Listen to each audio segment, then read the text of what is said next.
Okay, here's one last story for this month. Let me know what you think of it in the comments below. I love reading your reactions. I'm not a doctor. It's not like I can cure diseases or save lives. In fact, if you brought up a health problem to me, I probably wouldn't know how to help you. I'm a computer programmer. All I know about medicine is that it's good for you to eat healthy and exercise. But that night, though, a night that will haunt me forever. I saw things that made me question everything I thought I understood about life, death, and what lies between. I almost became someone else. I wish I could say it was all a nightmare, but sometimes nightmares linger in the back of your mind, keeping you awake.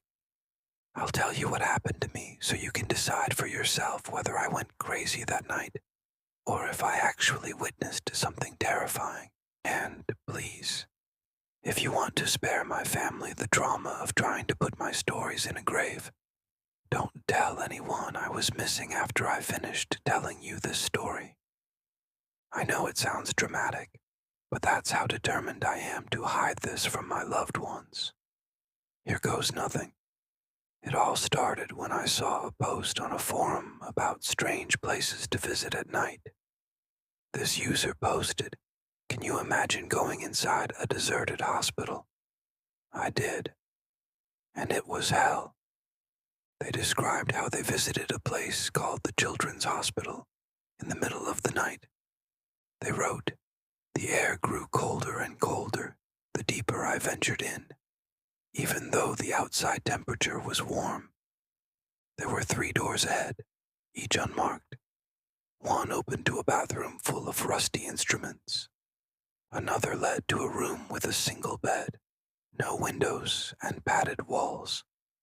The last door was glass, and I could hear voices on the other side. I peeked in and saw a group of doctors huddled around a gurney.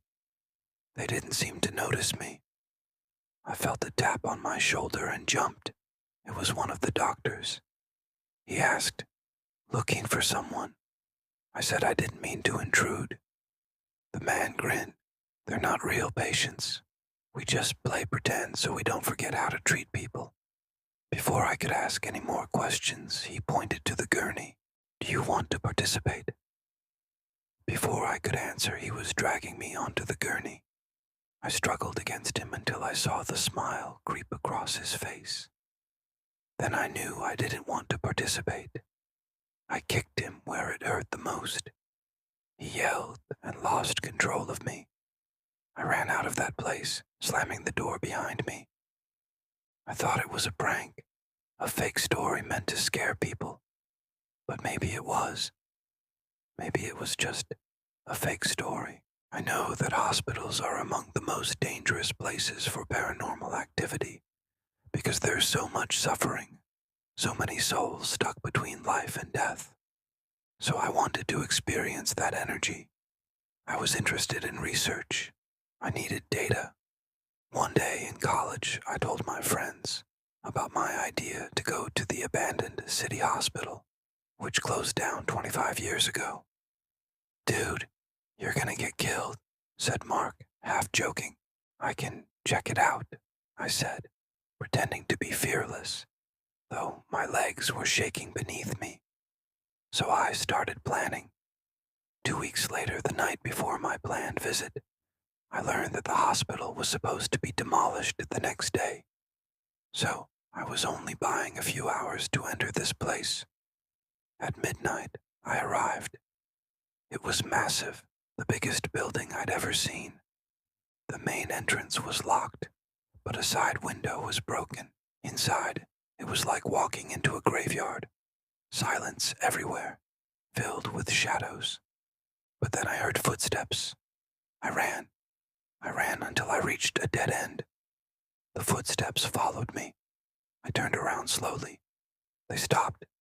I breathed a sigh of relief. Then I heard a cough. A figure emerged from the darkness. An old woman with eyes so deep they seemed to swallow the light around her. She asked, "Who are you?" I lied, saying I was a student from the university studying architecture. "What are you doing here?" she asked suspiciously. "We're making a documentary," I answered. "Leave immediately." Then she hobbled away. I was terrified, thinking she might call security. I slipped out the window. I've never run faster than I did that night. When I told my story to my friends, they thought it was hilarious. "Did you really believe her?" said Mark, laughing. "You're such a scaredy cat." I felt foolish, but also mad, so I decided to go back the second time. I went during the day, but the place was still eerie. It felt like it was watching me, judging me. I took pictures and found graffiti of pentagrams everywhere. Suddenly, I heard chains dragging metal moans. I ran out. I heard screams and heavy footsteps following me. I stumbled into a nearby bookstore, collapsing in a heap, my heart pounding. I'm not going to lie. I was scared, really scared. The owner of the bookstore, a kind woman, gave me water. After calming down, I continued my investigation. I interviewed neighbors who claimed the hospital was haunted by angry spirits. I found news clippings mentioning a fire that consumed the pediatric ward, killing 12 children and injuring 18. I even discovered hospital records of unusual happenings, unexplained fires, equipment turning on by itself, unexplainable illnesses. Determined to learn the truth, I went back to the hospital for a third time. It was nighttime. The wind howled like a wounded animal. A strange mist clung to the ground, giving it an otherworldly feel. The door creaked open easily. I entered. The air grew colder. Deeper inside, I found a nursery. Cribs lined the room, empty, silent, sinister. A rocking horse moved rhythmically back and forth, although no one was there. I felt a small nudge on my shoulder. Turning around, I saw a nurse dressed in old clothes staring at me, her eyes hollow, her skin gray and dry like old parchment. "Where did you come from?" I stammered, my voice betraying my fear. She didn't answer. She just kept staring. I tried to touch her, but my hand went straight through her body as if she were a ghost.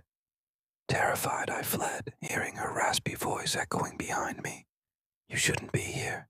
You shouldn't be here." I escaped to the street, gasping for breath. I watched as the mist rose from the ground, swirling around the old hospital, hiding its secrets close. From that moment, I was changed. I began researching forgotten hospitals, searching for answers. I delved into archives, finding tragic stories of neglect, abuse, and worst of all, loss of innocent lives. I discovered links between these events and unusual occurrences, tragedies that echoed into the present.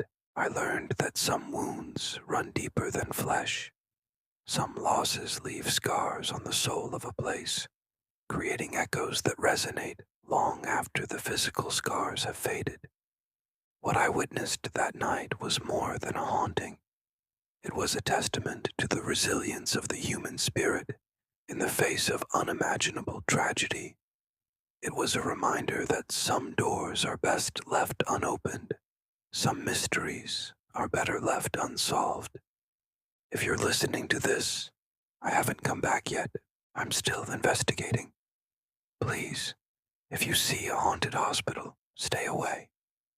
Some stories aren't meant to be uncovered. Some wounds are too deep to be explored. The spirits in those abandoned walls are best left undisturbed. Your safety and your sanity may depend on it.